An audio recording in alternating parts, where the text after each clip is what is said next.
Good evening. Thank you very much for joining us on Ponte Politique. It's a Sunday. It's a few, about 17 minutes after 6 o'clock.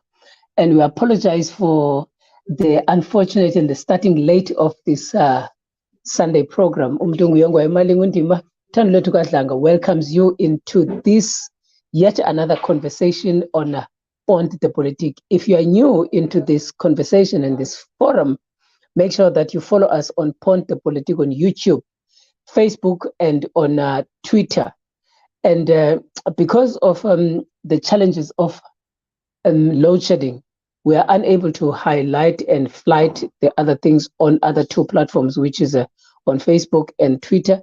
But we are equally available on Twitter at Ponte Politique, and also on Facebook, Ponte Politique, Instagram, Ponte Politique, and TikTok.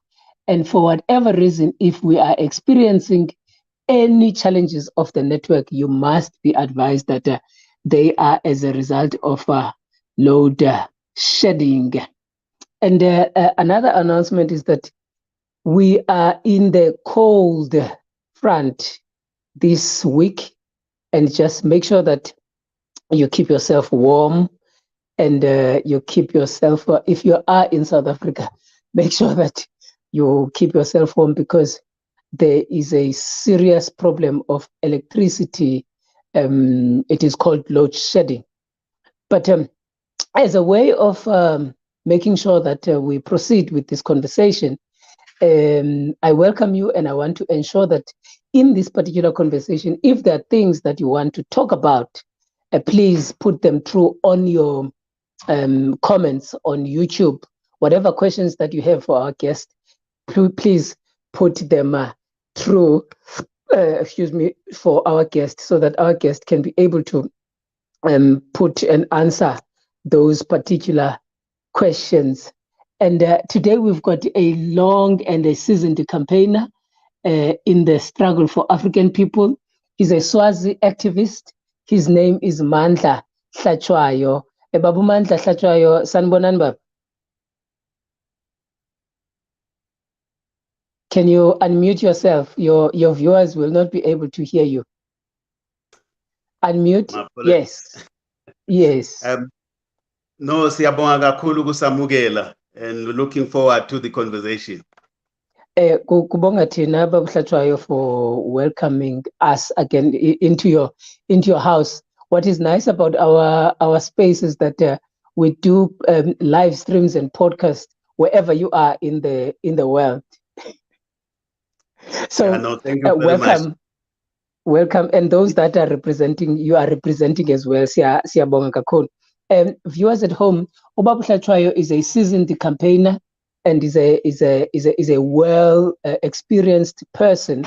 He is currently serving as the chairperson of the Letu Sonke Institute for Strategic Thinking and Development, and that particular institute deals with the issues of research, interdisciplinary researchers and practitioners, educators and politicians to engage meaningfully and discuss on the ongoing challenges of Swaziland.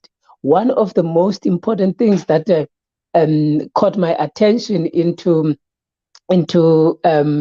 his biography was his resignation into the Constitutional Review Commission in 1991.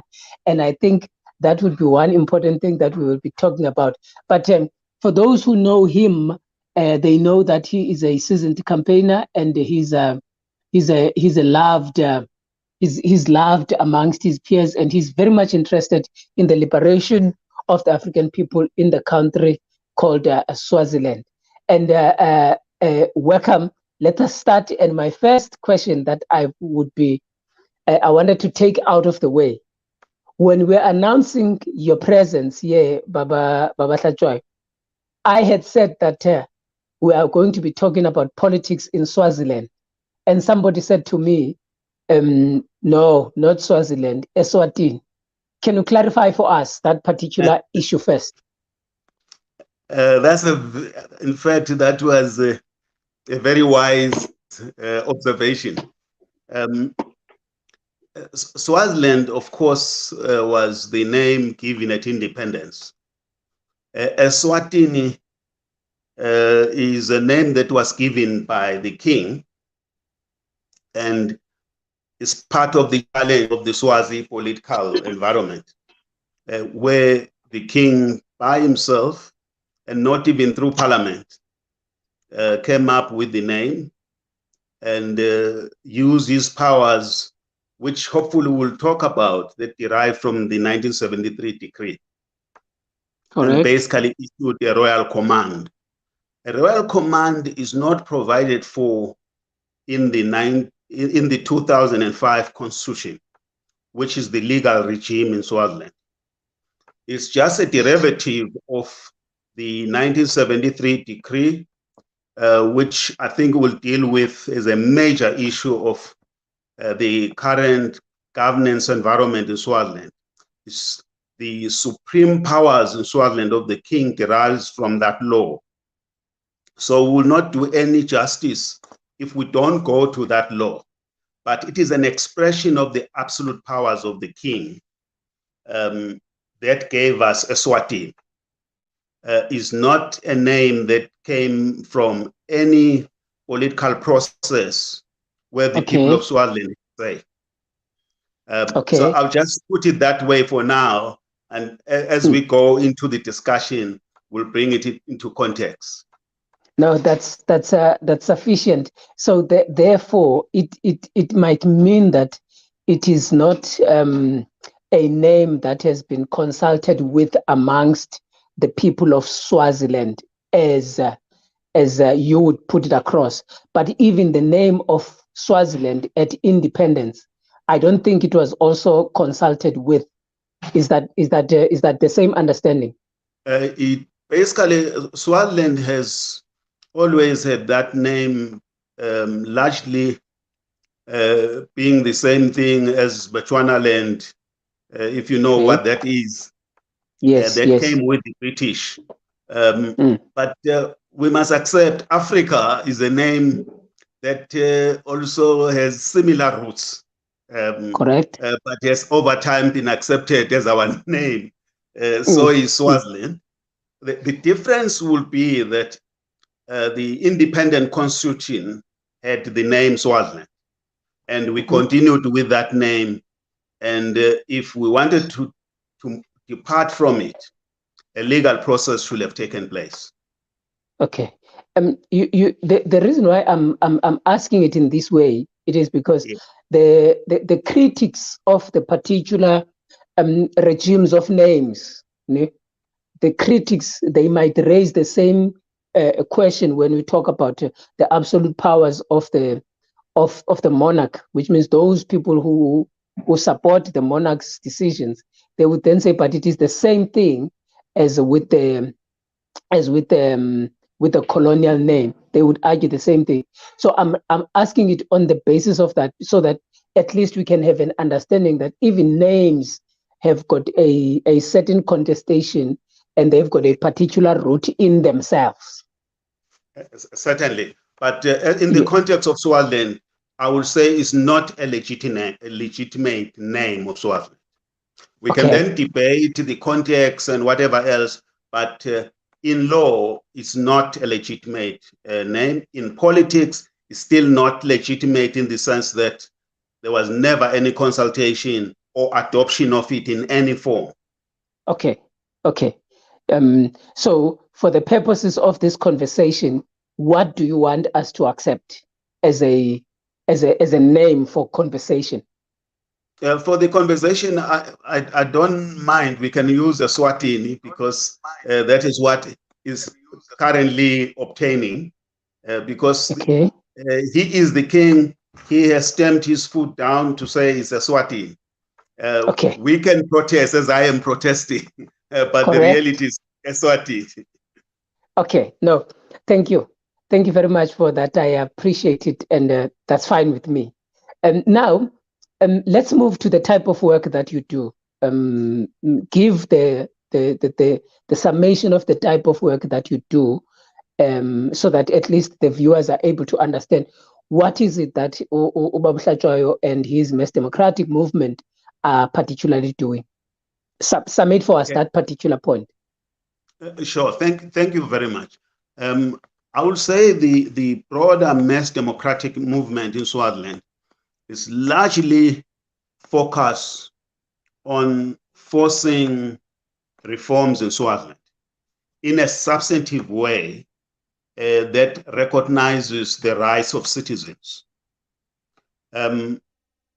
To explain this, we must actually first understand that at independence,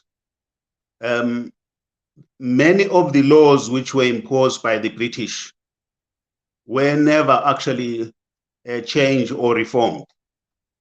There were very harsh instruments of which were really part of the legal environment, which actually constrained the ability of citizens to be able to express themselves and to fully participate in the affairs of state. However, those laws were in a way softened by the fact that the independent constitution did actually give people rights. When in 1973, the king repealed the constitution, the colonial rules, which basically were the tools of trade for the colonialists, became the teeth that basically were biting every Swazi.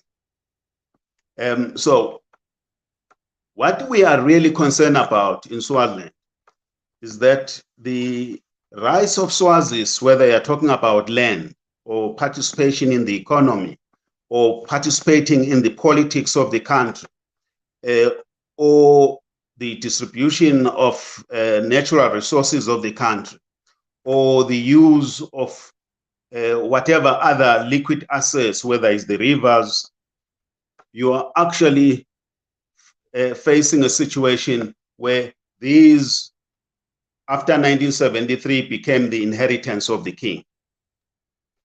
What that did, it distorted the development of Swaziland, in that the focus of the state has never been to actually drive the development of ordinary people. So when you actually look at the infrastructure for human development, whether you're talking about schools or you're talking about colleges, when you look at primary education, you will find that you have 28 to 29,000 young people who are actually attending school at various levels. When you actually talk about kids who are leaving primary education, you will find that about 12,000 of them are just dropouts in the system. Why? Because the state has no serious interest in their development.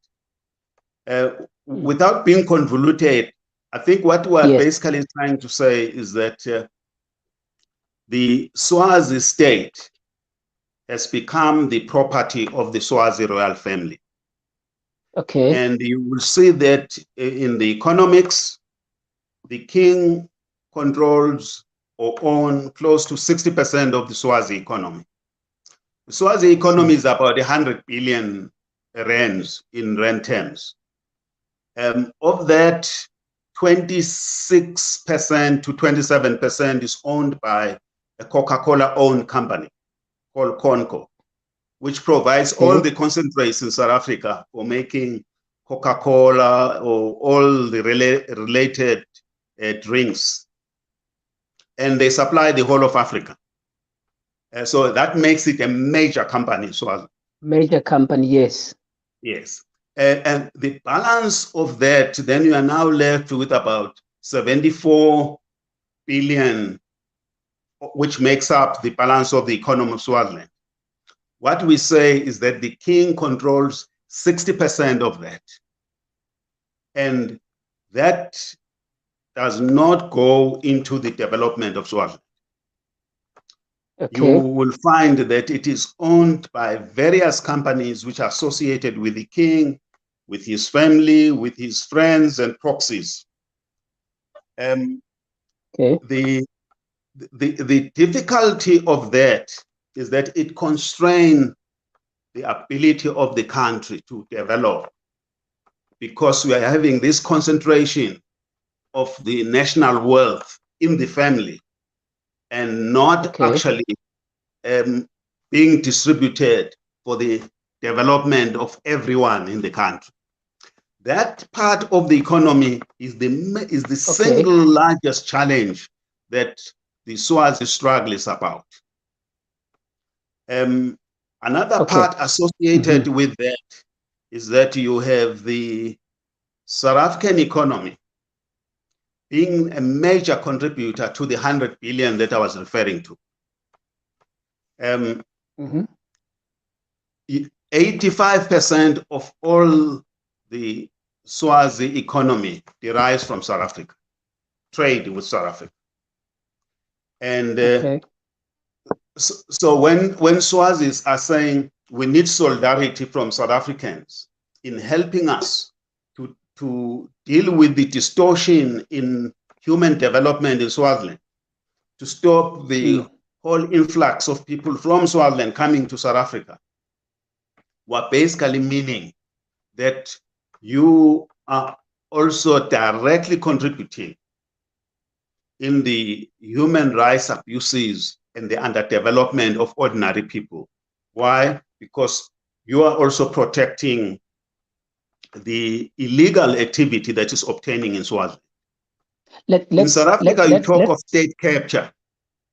Let me just, before we move to that to that particular aspect, I want to make sure that even because majority of the people who might be watching this might also be South African citizens. So basically, you are saying when you talk about solidarity with South Africa, it's not only solidarity with South African citizens, but also solidarity with South African government. Is that what you are thinking about? Maybe let's just open it up this way. The Swazi state, the king, is actually running almost like what you would refer to as a mafia state. Because only in a mafia state can you have a situation where public assets become private assets. Are controlled by an individual and controlled by a family. What we're talking about is not foreign, it's not unknown to the South African government. Correct. It's not unknown to the South African politicians. It's not unknown to the South African civil society environment. I see. And when the Swazis are standing up to say, this is unacceptable, you wouldn't yourself in South Africa accept to have a situation whereby you have one family that owns the economy and we are all subjects and not citizens of your own country. I see. Amongst the big issues is the economy. I see. Of the elements of that economy, if you look at the budget of the state, you will see that the king actually allocates himself his share of the budget. It's not a parliamentary process that is actually saying this is what the king must have. The king sets the budget himself. And because of the supremeness of himself. Because he is above the law and he owns the country. He owns the government. He owns the assets of Swaziland. And in fact, there are occasions where he literally says, even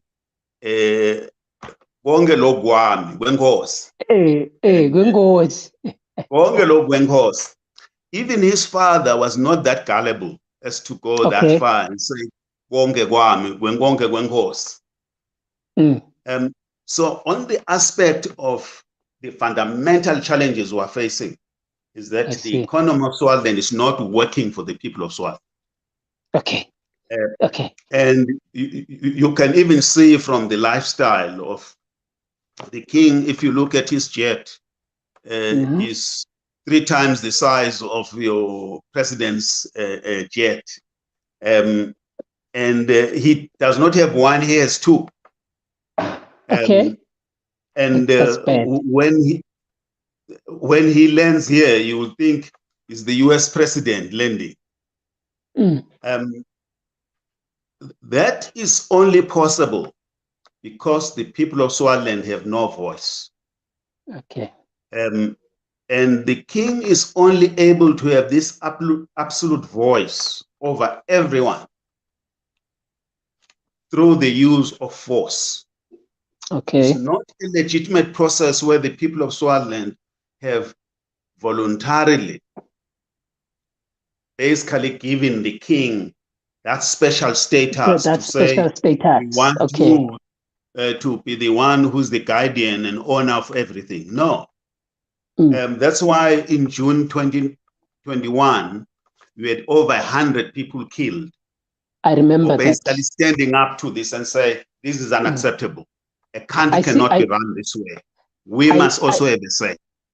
I see this where, and I love how you are presenting this point from where you are starting, because the initial question was the type of work that you do, and typical to an educator, a person who's got a mindset of an educator. When you're bringing us to the type of work that we are doing, you first start by saying this is the contestation.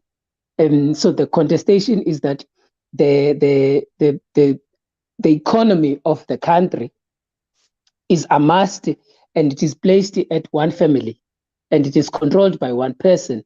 Even the law is determined by one person, the king, and everything else. And therefore, the spread of resources of Swaziland, or Eswatini, if one were to say, is limited in that particular regard.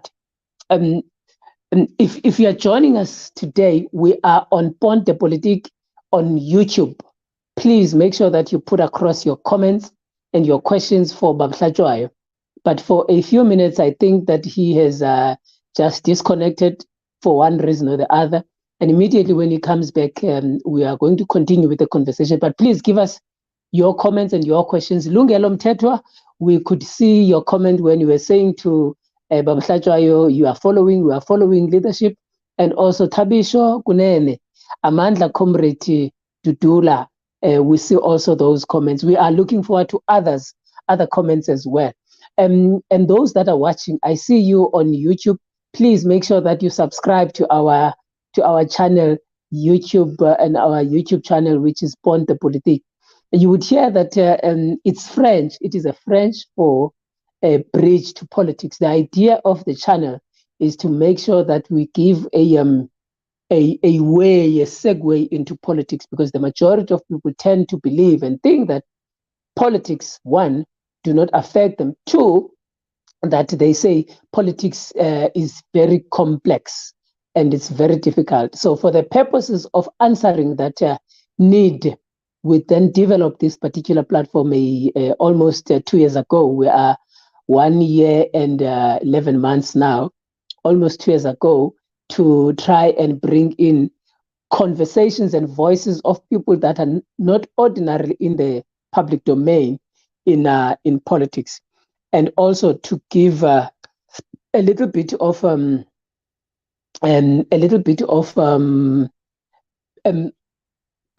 basic understanding of politics at different places. So that was the purpose of this particular platform, and we continue with that particular conversation, and we love what we do. So please just click on the subscribe button and make sure that on the channel, and make sure that you follow us even on Twitter, even on YouTube, and even on TikTok, Facebook. Just make sure that you follow us so that you don't miss anything in relation to this. But this month of May is particularly dedicated to the liberation of Africans, so Africa Liberation Month. And for the purposes of that, that's why we called in Mandla Hlatshwayo to come and present some of the issues that they are contesting in Swaziland, because the Swati people are equally Africans, and therefore the African liberation theme sits directly with the people of Eswatini, because the contours, the roots and pillars of colonialism and imperialism are being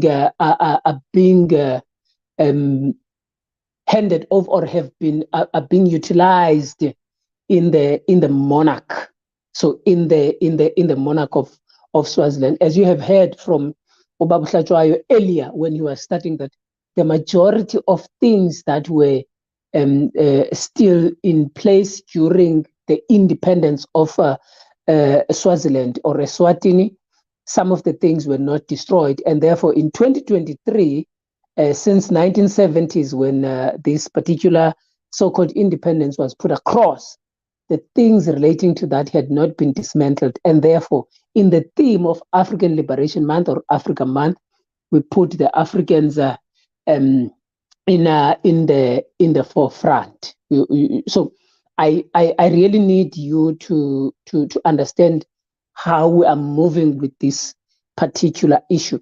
But some of the things that I want to converse and ask Mandla Hlatshwayo are whether this process, if you are watching and you are part of the movement, Yabo or Babu Mandla, is the process itself that you seek, is it a process that is going to have a parliamentary supremacy or a constitutional supremacy? And what are the lessons that you have learned in both the apartheid government, which had used the apartheid supremacy as its principles of governance, and also what have you learned from the post 1994 South African government, which has utilized the constitutional democracy as its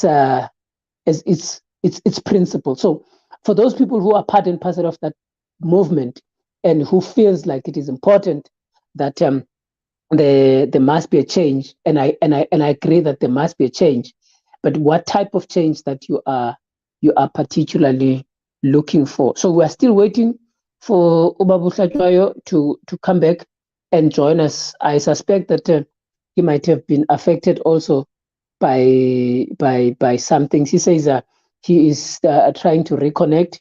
So immediately when he reconnects, we will continue with the conversation. But please bring us with your comments and questions. I see some of those comments that are directed to Mandla Hlatshwayo, but also send some comments to me as well and say something so that I can continue with the conversation. I would love to take your comments and questions.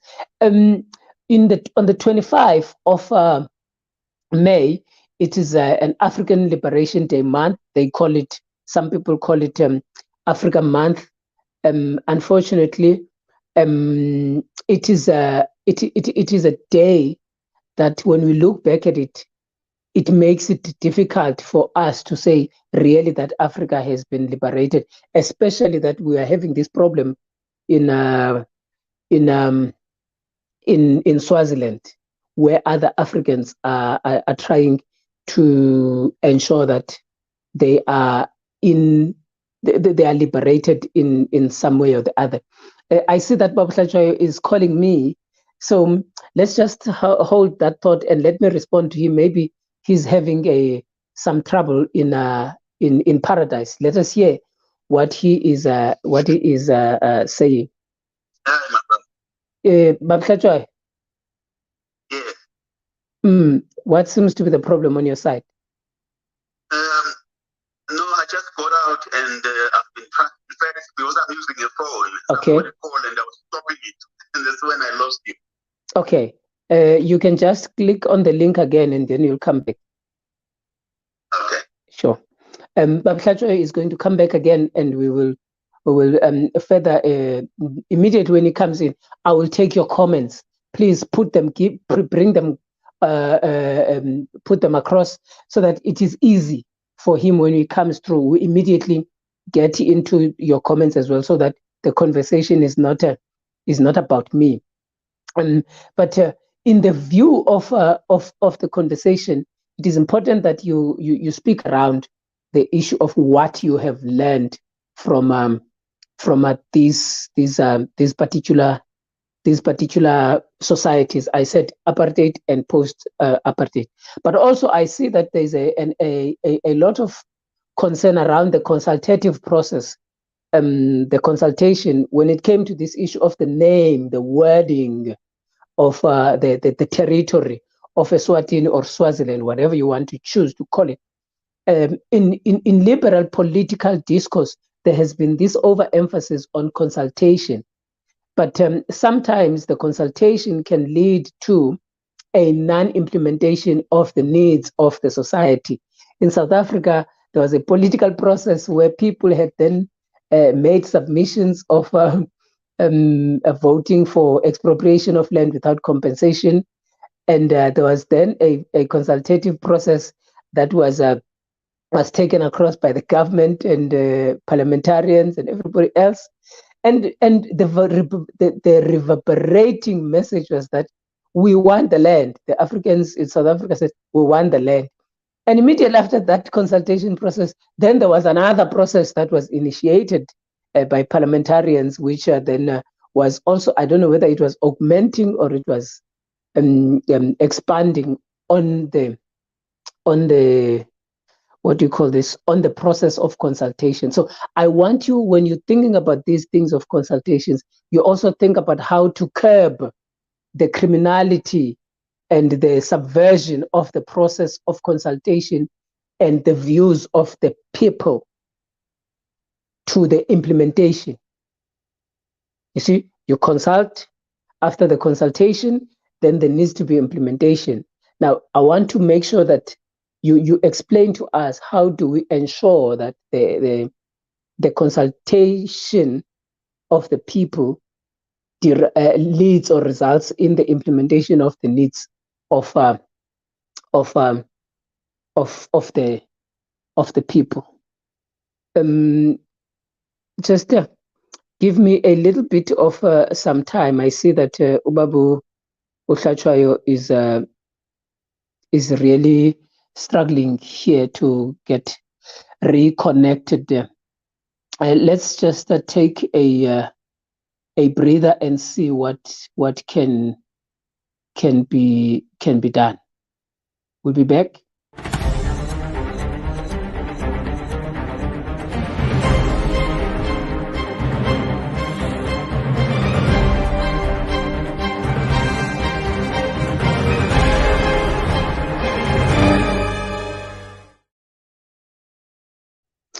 We are back, and hopefully that our guest is going to come back to this particular platform. And there was a slight and a technical glitch on his side. I see your comment, Tana Mohaka, and I also see your comment, President Vusi Shongwe. I see your comments, and I want other people as well to give us their comments. Now, if you're able to see and if you're able to answer these particular questions on the timeline, on the comment, engage each other there and see what we can come up with, because we need to expand the conversation. Dana Mohaka is asking, Baba Hlatshwayo, since you are saying the Eswatini state can't be relied on for adequate public services, what can be done to ensure people of Eswatini have access to health, education, and other public needs? And I'm asking, Dana is asking this question, but also Vusi, you can engage us on this particular issue as well, if you are able to, and if you are able to respond to that question. But Shongwe as well is talking to. You are kindly referred to our country as Swaziland, dear host. So I hear that Vusi says he prefers that I refer to the country as Swaziland. The Eswatini name was illegally and unilaterally renamed by the Killer King without any consultation. So let us please stick to Swaziland. Thank you for that President Vusi. You say we stick to that up until a proper consultative process is conducted in the new Swaziland. So whatever the name might be, it would be the new name. And I see you are saying, no, my brother, on the Swazi question, it's different. The name change was done on the current criminality of total control of everything by the king. So you are basically saying that even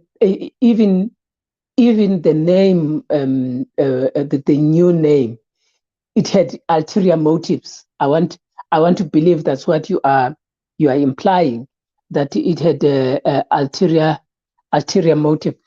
And I see what you say. You know, when you are going to create a homogeneous situation, you start by, let's talk about colonialism and imperialism.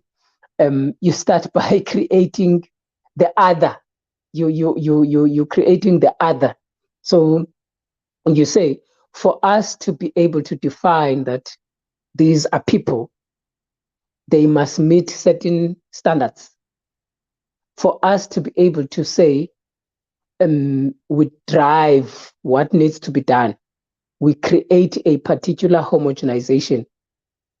So in the case of us Africans, the Europeans called us barbarians, uncivilized people.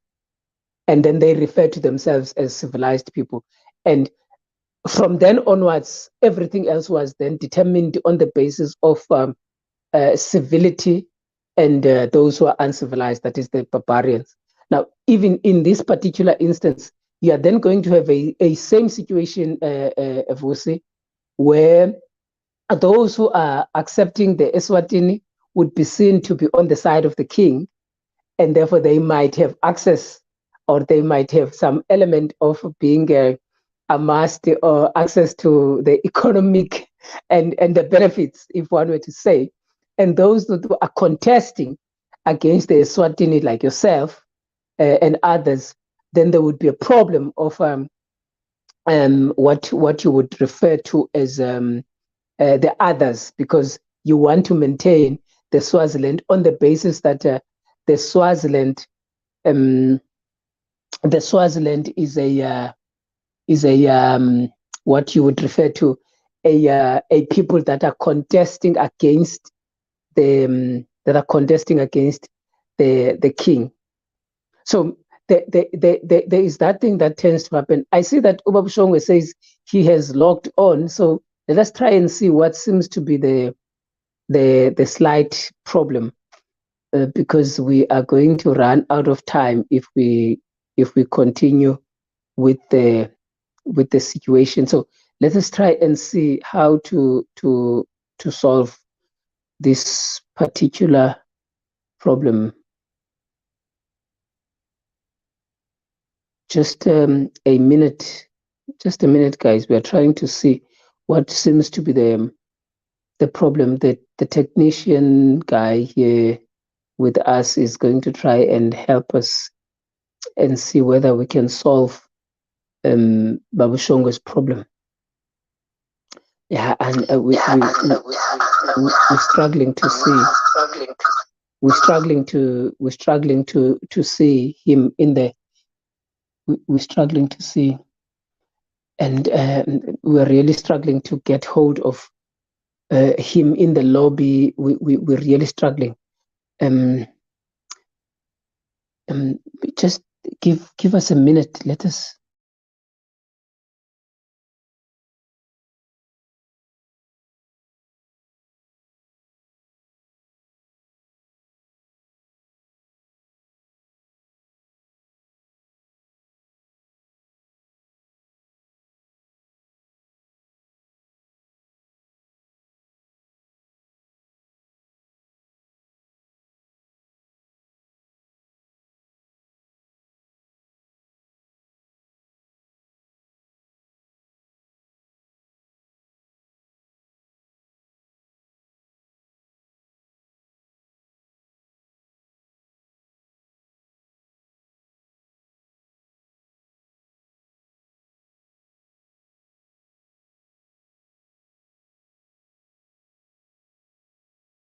And apologies for that, colleagues and friends. And Babushongwe is back with us. Here is he. And Babushongwe, let's proceed. Let's go straight to it. Otherwise, we will not have sufficient time. We know that things of technology, they tend to have their own problems. Let me summarize it this way, because we've lost time. The colonialists took away land, the economy, education, minerals, and human rights from Swazis. When the king came in, he used the same colonial instruments to take the same rights from Swazis. What the struggle is about in Swaziland is to restore those rights to every Swazi, so that the Swazi state can be an environment for the development of everyone in Swaziland. That basically is, in a summary, the issues that we're actually facing. Where we broke off, I was attempting to summarize that the size of the economy is 100 billion. 26% of that, or 26 billion, is made by one company called Conco. Okay. 26% will be the government of Swaziland, which is basically the national budget. Okay. 48% of that is what is being 100% controlled by the king with his proxies, or let me say that's basically the dominant role that he is actually having over everyone in Swaziland. Okay. And I was also saying the South African economy is a major player in the kind of difficulties we're facing in Swaziland. I see. Why? I see. The money and the wealth is being generated from South Africa that is actually flowing to Swaziland. To Swaziland, yes. And we believe that the government, the politicians, are just turning a blind eye to something that, if we were having a white man doing this to us, I'm sure you would be fighting with us to try and get rid of this problem. I see. That is in a nutshell. That is our issue. Yeah, don't worry about it. We will try and see what we can do. But here is a comment that is coming to you. If you are then saying that the state of Eswatini cannot be relied upon, what can the public or what can the people of Swaziland do to ensure that they have access to health, education, and other needs? This is a comment from Dana Mohaka. Okay, thank you very much. In the same way that the South Africans here fought apartheid, and I would like to state that many Swazis, including myself, were in the battlefield of supporting the South African struggle. We believe it was our own struggle. We were having comrades from South Africa in Swaziland. We're going throughout Africa in pursuit of the liberation of South Africa. And the people of South Africa fought for their struggle, fought for their freedom.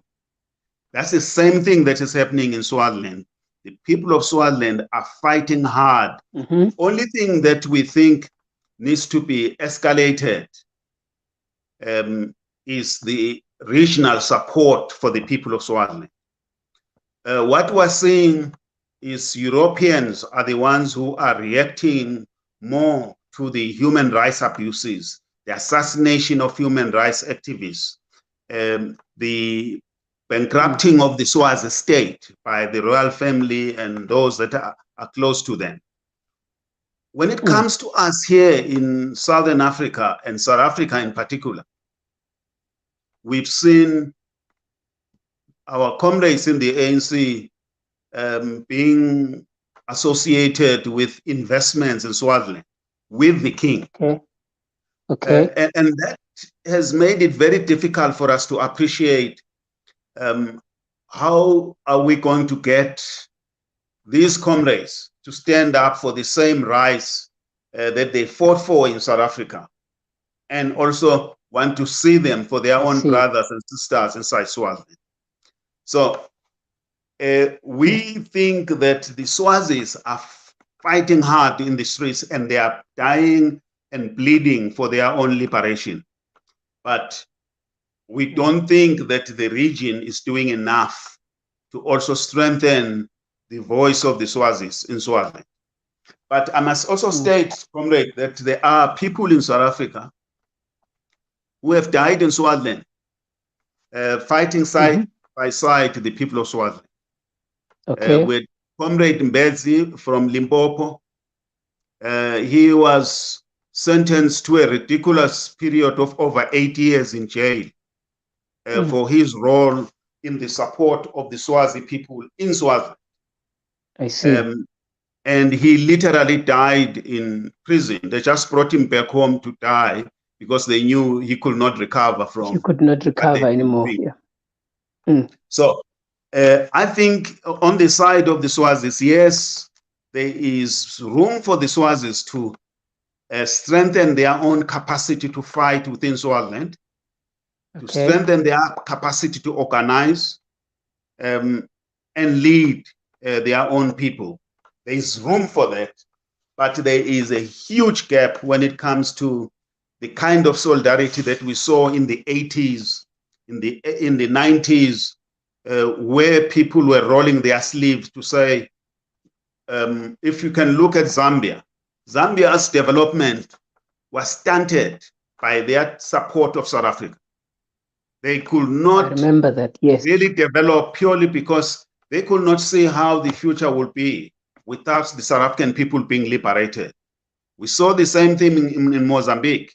The Mozambicans were fighting hard to ensure that South Africa was liberated. The poor people of Swaziland were burying their own sons for the struggle in South Africa.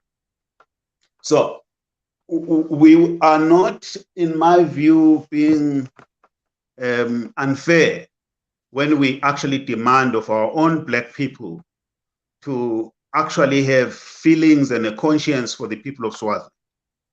And that is important, because as a people, as an African people, we always live in communitarian or even in collective understanding. But Hlatshwayo, there is an issue here of you spoke about the assassination of individuals, and there is a comment that I've lighted here from Udlamin Utembelihle Kantokozo is raising the similar thing to say that in 2018 Comrade Tulani was assassinated when he was challenging the decree name change. But also at the same time, you mentioned somebody from Limpopo, an African brother from Limpopo.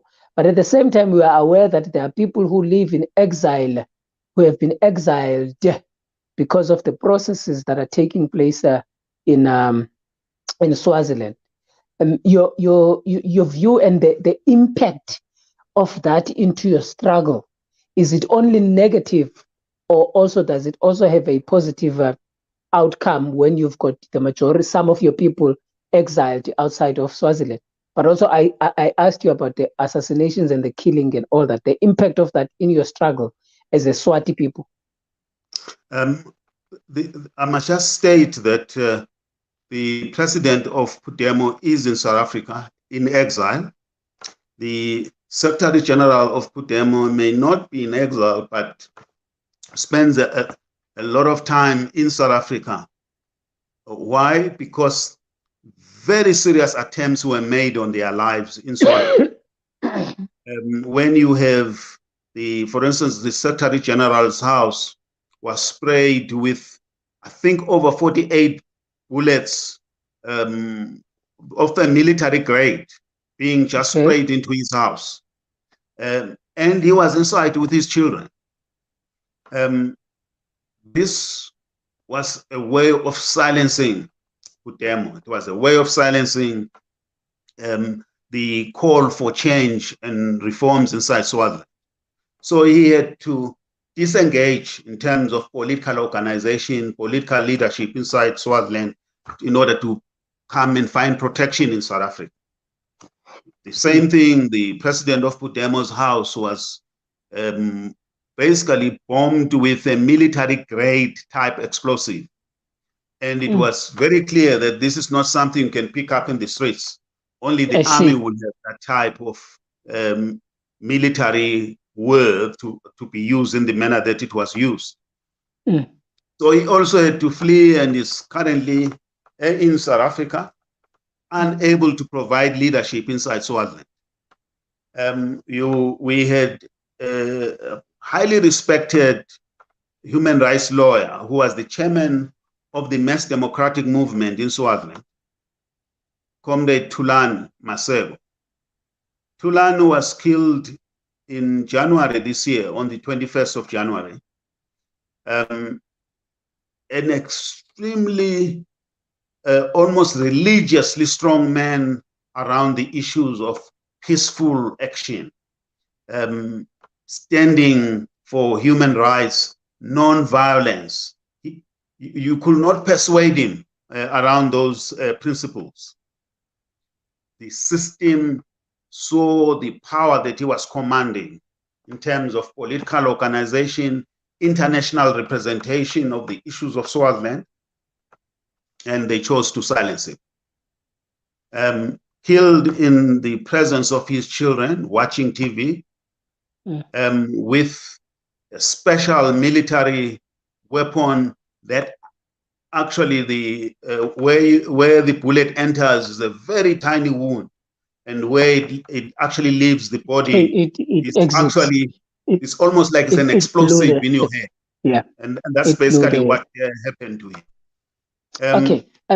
So the point there is that the political system inside Swaziland is destabilizing and ensuring that there can be no serious internal leadership that is actually challenging the regime or the government of the king. And some people, here's a comment Mandla Hlatshwayo. Mandla is saying, because I was asking earlier about raising the comment about the issue of what people should do. Mandla says our answer is people-to-people solidarity. We Africans must not wait for government solidarity, but NGO to NGO, trade union to trade union, church to church, and party solidarity to party solidarity. Is this the same sentiment that you have? I'm sure you remember some years ago when we had the major political strife in Zimbabwe. I think it was 2007, 2008, after the elections, where Mugabe actually lost the elections to the opposition. Yes. Instead of conceding, they went to buy arms in China, and the shipment was brought here to actually deliver arms that will assist the regime of Mugabe to stay in power. It's the people of this region and South Africa that basically said, away with the government. We will not allow this shipment to be offloaded. We will not allow this shipment to be given transit to be carrying this stuff to Zimbabwe. And due to that, that shipment was forced to turn back to China. Okay. And without the weapons being offloaded.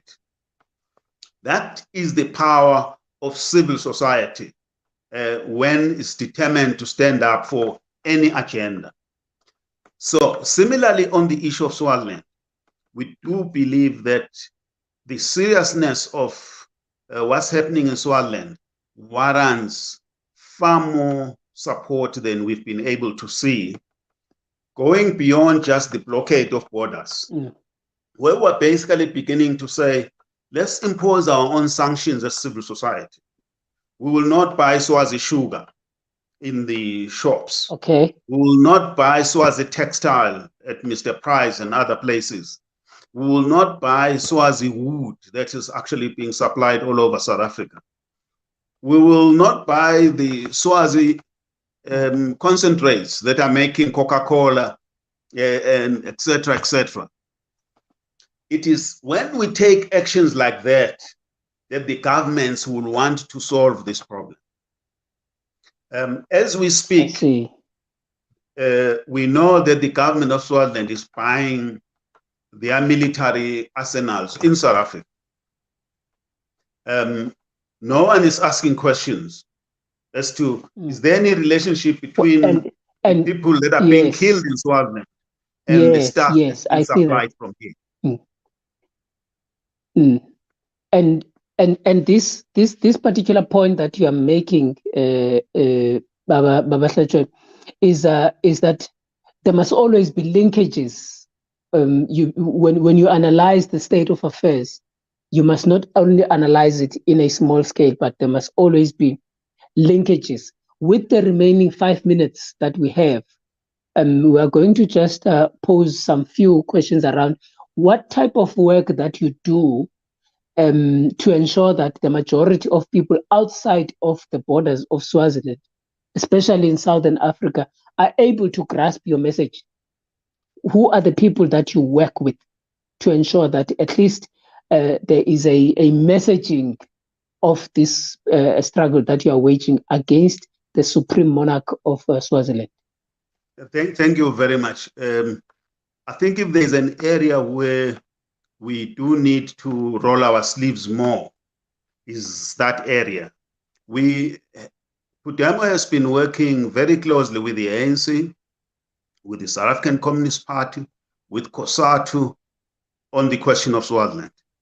For the past 20 years, there's been very strong relationship around solidarity, and some of the conferences of the ANC, of the SACP, of COSATU have come up with resolutions in support of the Swazi struggle as a product of that relationship.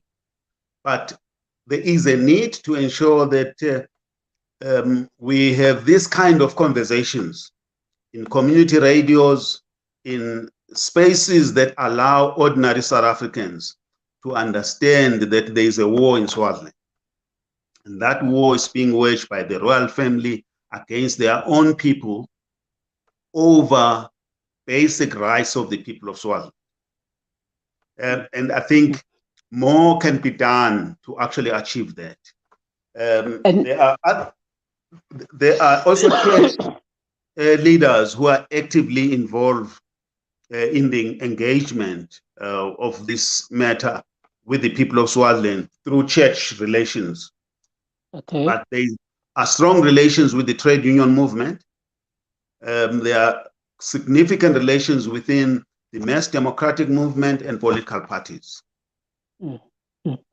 And the link, the linkage and the silence that is taking place in Swaziland is the same silence that you see taking place in Sudan. But it's strange that you would have the very same people in the Southern Africa raising a solidarity voice with Palestine, raising a solidarity voice with Ukraine. So what would be your call to somebody who is watching or who will be watching this podcast whenever? What would be your call to them in the 2 minutes that is available? What would be your call to them, even to the person who does not understand the intricacies of the politics of Swaziland? Thandolwethu, that is the most embarrassing aspect of us African leaders. African leaders have not risen to the level where they are taking responsibility for Africa. We, of course, can see the conflict that is taking place in the Sudan, and it's now the Western world that is being drawn into it in terms of how to deal with it. We give lip service to this issue of African solutions for African problems. When it comes to now standing up for those matters, we saw the SADC Troika in 2021 in Swaziland, 2022, where the king was responding very violently to the legitimate demands for reforms and actually killing people. SADC was lame. They went to Swaziland. They were trying to appease the king. Very weird excuses were being used as to why they were not hardening their hands to force dialogue and political negotiations to solve the problem. To the extent that it's very clear that they are walking away from the problem. In the US, the senators are proposing a motion on persuading the Swazi regime to adopt urgent reforms. And when this actually ends up coming from outside Africa, it then looks like the leaders or Black leaders in civil society in the countries like Swaziland, they are now in bed with Western countries, when in fact that's a reflection of the failure of African leadership. It's the same thing we're seeing in the Sudan. I haven't seen any major move by anyone to say, let's put together an African mission to go and solve and look for ways of solving the problem of the Sudan. Just as we've also have been failed in Swaziland. But we are seeing moves to go to Ukraine. Not that going to Ukraine is wrong. It's really what we must encourage, but it should not be in place of taking responsibility for our own problems and issues in Africa.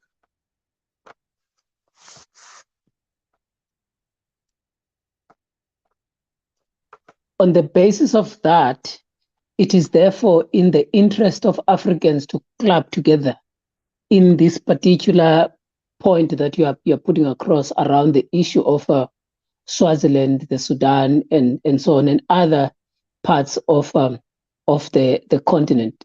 I remember there was something that you spoke about earlier, and I think it is important now that I remember it.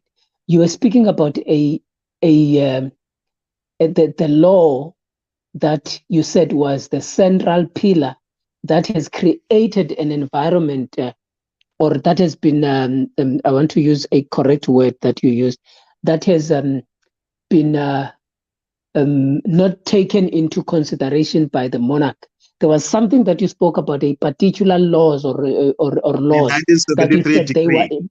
Yeah. Yes, I think it is important that you can just teach us a little bit about that. And on your last comment before you leave this studio, tell us your reasons for resigning with in the Constitutional Review Committee in 1991. That will be the closing part.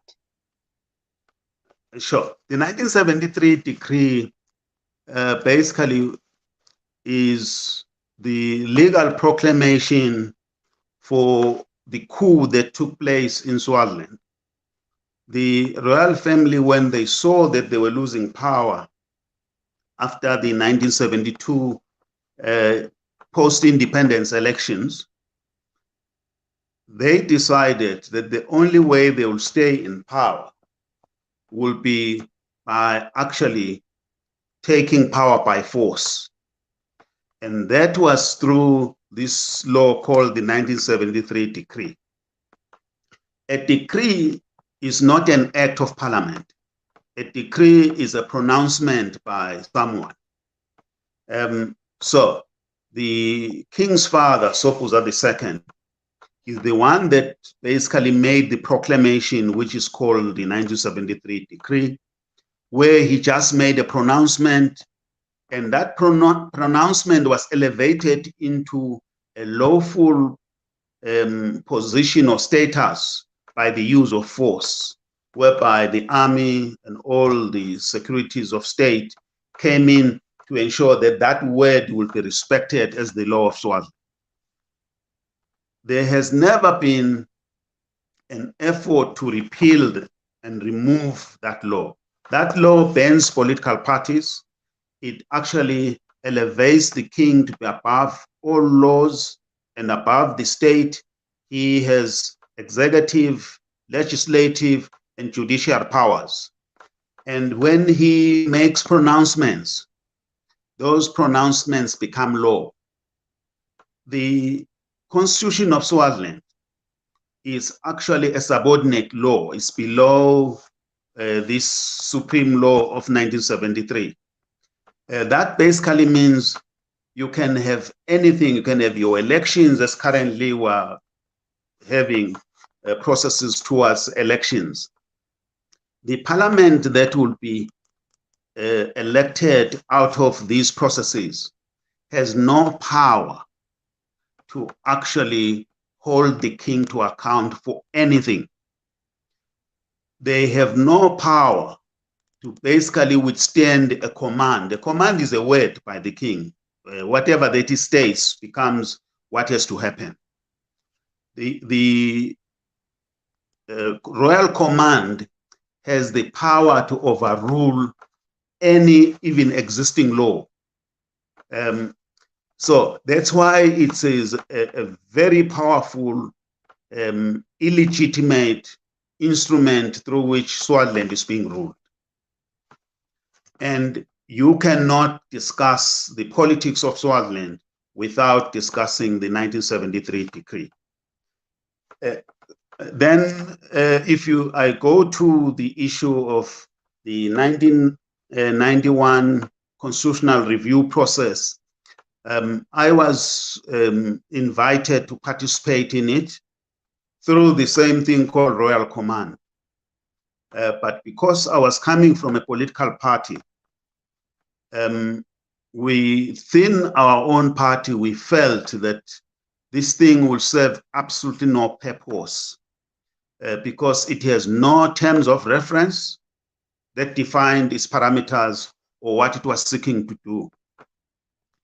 It was also dominated by the royal family appointees and members.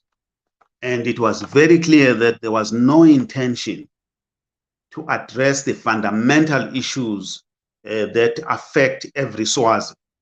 The fundamental issues are issues of the land, issues of natural resources, issues of the economy, issues of the politics of the country. These were actually falling outside the terms of reference of that investigation. So for that reason, I refused to participate. If we had more time, I will tell you how Thabo Mbeki and others was requested to come and mediate that we must participate. Okay. And unfortunately, we could not agree that there was any role we could play in that institution. Mm. And thanks for giving us that light. Earlier, when you were disconnected, I had made a submission around the issue of the participation process, whether the type of a society that you need and you're looking for, whether have you learned from apartheid South Africa where there was a parliamentary supremacy, and whether you have learned from South Africa post 1994 where there is a constitutional supremacy, and now what are you looking for out of this entire process? I've seen a hashtag that says multi-party democracy. I've heard something. I see Mbongeni Smelane who is talking about we need a constitution based on shared values, acceptable principles, human rights, and democratic values, which are beautiful concepts. But I wanted to know earlier when you left as to the type of society that you are looking for, therefore, because it is important. I know that we lost so much time, but I think these are some of the important things that we can somewhat take over. And I apologize that I'm keeping you for longer than I expected. That's fine. So long as we're connected, I'm going to be entering into load shedding in about 3 minutes. So no, let's hope we will survive. Make it short. Make it short. And try and be brief. Yes, we are actually looking for a multi-party democracy in Swaziland, which is actually defined by public participation. Why? Because people of Swaziland have not been able to participate in their affairs since independence. Okay. And the issue of Swazis participating in defining the Swaziland we want is major. Okay. We are also keen to have a democracy whereby the constitutional framework is able to allow the people of Swaziland to govern themselves independent of the royal family. Okay. The biggest headache at the moment is that the royal family wants to be a party in the politics of the day, and they don't want to also take the damage associated with losing, because if they want to have a political party, it's okay, let them form a political party. Okay. And then if they lose, they must accept that that means the royal family itself will come to an end because it's no longer in power. Okay. But they could easily adopt a position where they are non-partisan, where they actually moved out of politics. But we're also looking for a constitutional environment that brings some measure of reparations, because for 50 years, the resources of Swaziland have actually been stolen by groups that we can see in Swaziland. Okay.